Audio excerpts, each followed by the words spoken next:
Okay, so we're back, and I am talking to you guys about this particular slide. It's the second to last slide. And so if you wanted to follow along on your PowerPoint that I've given to you, you certainly can.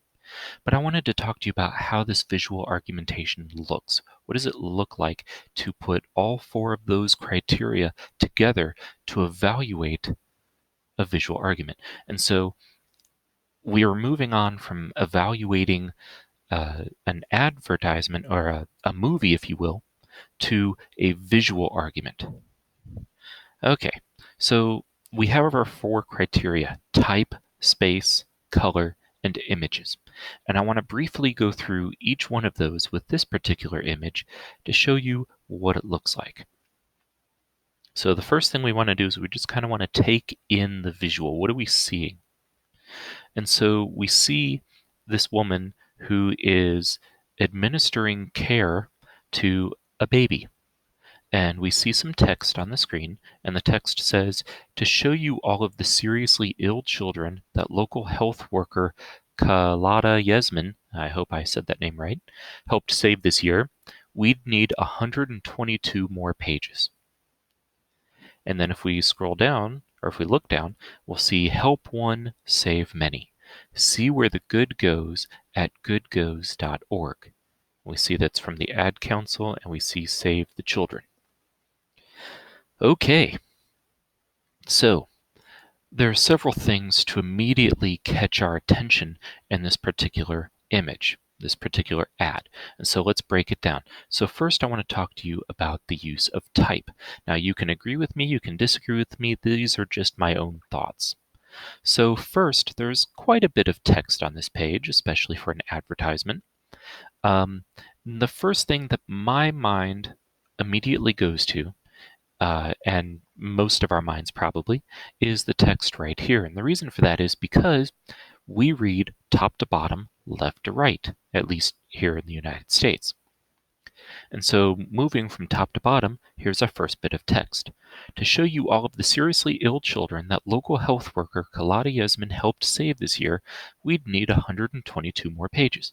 Now, I can read that, but I'm immediately not suspicious, but critical of this particular text for several reasons. And the biggest reason is that it is small white text on a rather colorfully busy background. And so, especially right up here, the white text seems to get a little bit buried by all the colors behind it. The only text on here that kind of pops is over here. And so, to me, this use of sans serif font doesn't really work because it's small, it's not bold, and it is conveying information over a busy background of color.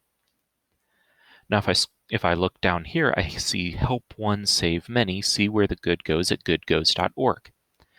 And this works a lot better because it's white text over a solid, bold color. And so that makes the white text pop more. And what helps make the white text pop even more is the use of bold. So we have help one, save many. Notice that save many is bolded, whereas help one is not. This indicates that help one is not the focus. The focus is on saving many. So what they're telling us is, by helping just one of these kids, you are actually saving many of them. And so they want you to know that your help saves a lot of people. And notice that all of these words are capitalized. And then it says, see where the good goes at goodgoes.org. And their address, their website is bolded, telling you that if you want to save many, right underneath it, they tell you where to go. You want to save many, you're encouraged, you're excited to save many people? Well, great. Go to our website right here. And then down below that, we have their slogan, Save the Children, with a little picture of a kid, but more on that in a minute. Okay, and again, Save the Children, bold, large lettering, solid background. Black on a solid background. That really pops. So these words down here, very effective. They pop, unlike the words up here. So if you go back, remember when we were talking about the overall effectiveness of things when we were evaluating? If I were to grade the overall effectiveness of the text or the font, I would say that overall it's somewhat effective for all the reasons that I've already talked about. Okay, so the type is somewhat effective. Then we have the use of space. Now, you'll notice that there are two main images in this document, the child and the woman.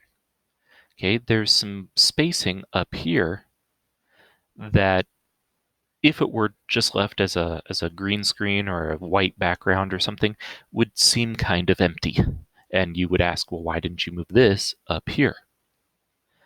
But because they filled this with realistic picturing, realistic colors, because it's a photograph, it doesn't feel like the space is wasted. And it doesn't feel cluttered because the leaves and foliage in the background is blurred out. So we know it's there, but our brains don't focus on it because not everything in this picture is in focus, just the kid and the woman. Okay, so all of this stuff is blurred out. That helps our brain to not feel so cluttered, so focused. Notice down here that the use of spacing, everything is over on the right here. Okay, there's nothing over here. Now you could argue that this use of spacing right down here is bad or not. Personally, I think it actually kind of keeps it a little bit organized, keeps it a little bit clean visually. So overall, I would say that the use of spacing seems to be pretty effective, but check this out. So we talked about the rule of thirds, right? If I were to divide this picture into three, into a grid, notice where this text is. Notice where this woman's eyes are. Notice where this child's eyes are. Okay, they're right on these lines.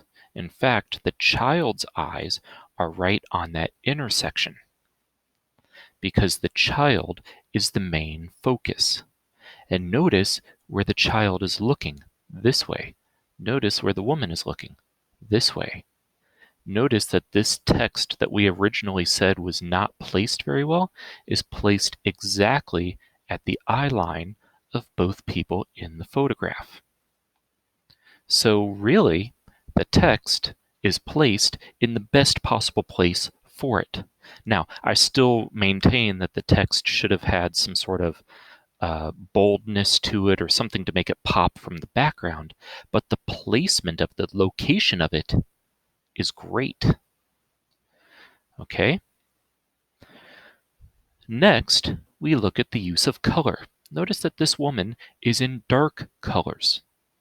The baby is in bright, vibrant colors. And in fact, if we were to look at the lighting, notice that there seems to be some lighting directly on the baby's face and belly, whereas this woman is almost completely in shadows. And look at how she's hunched over. Okay, the use of color, this baby is in bright, vibrant colors. The baby is lit very well with the lighting. The woman is hiding basically in the shadow. The focus is on the kid. Why is the focus on the kid? Because the whole premise, the whole claim of the argument is save the children. Help one, save many. They want you focused on this kid. Notice that we have the green colors in the background. Okay, and even though those are bright green, they are blurred out. And this woman's face is in the way of the excessive lighting on this tree, so you don't really focus on, on this leaf, so you don't really focus on that. Instead, you focus on the kid. And then last but not least, the use of images. So we have somewhat effective type, effective spacing, effective color, and now we look at the use of images. We have this woman, we have a child, and we actually have another woman in the background right here holding the child up. Now notice that both adults are almost completely out of the shot. In fact, this woman, some of you may not have even noticed she was there except for her hand right there. And then this woman is almost completely out of the shot. She's about halfway out. The only one in the shot completely is the child. We already talked about how the child is the main focus. Notice that this child is healthy and happy. Why did they pick a healthy, happy child? If they want you to spend your money, if they want you to donate your money to help sick and starving and dying and malnourished children, why use a healthy kid? Well, because they know that our minds psychologically, if we see this healthy, happy kid, we see that our money is actually doing good. Our money is actually helping save many. It's going to good places. So it encourages us to keep spending more. Unlike those dog and cat commercials where they show you the half-dead animals with the sad music behind it, okay, this has the adverse effect. Okay, you immediately turn the channel when you see those SPCA commercials, but this actually encourages you. Okay, notice that she's not prodding the kid, she's not hurting the kid, she's just taking the kid's temperature and blood pressure. Okay, now if I were to say anything negative about the use of images here, I might make the claim about the woman's foot. They could have photoshopped the foot out, but I think if I were to guess, I would speculate that they probably left her foot in the shot to show you that while the money is going to good causes and helping the child and helping children across the globe, this demonstrates, or this gives kind of a connotation of poverty, of still needing more. And so it encourages you by showing you that your money is being well spent, but also encourages you to keep spending more. So 3 out of our 4 elements, I think, are used effectively, and 1 is used somewhat effectively. So I would say overall, my claim is that overall, because of the effective use of images, color, and space, and the somewhat effective use of type, overall, this ad is effective in getting its point across. And what is its point? That you should help save the children by donating money to this cause. And that's how you do a visual argument. We're going to practice more on these